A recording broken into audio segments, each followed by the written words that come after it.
حضرت براء بن عازب رضی اللہ تعالیٰ عنہ بیان کرتے ہیں، میں نے رسول اللہ صلی اللہ علیہ وسلم کو فرماتے ہوئے سنا، اپنی آوازوں سے قرآن کو حسین بناؤ، کیونکہ اچھی آواز قرآن کے حسن میں اضافہ کرتی ہے۔ حضرت ابو ہریرہ رضی اللہ تعالیٰ عنہ بیان کرتے ہیں، رسول اللہ صلی اللہ علیہ وسلم نے فرمایا، اپنے گھروں کو قبرستان نہ بناؤ، کیونکہ جس گھر میں سورہ بقرہ کی تلاوت کی جائے وہاں سے شیطان بھاگ جاتا ہے۔ حضرت ابو مسعود رضی اللہ تعالیٰ عنہ بیان کرتے ہیں،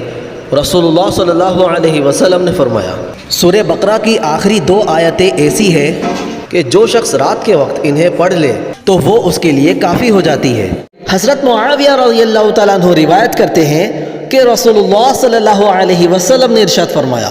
میں تو اللہ تعالیٰ کا پیغام لوگوں تک پہنچانے والا ہوں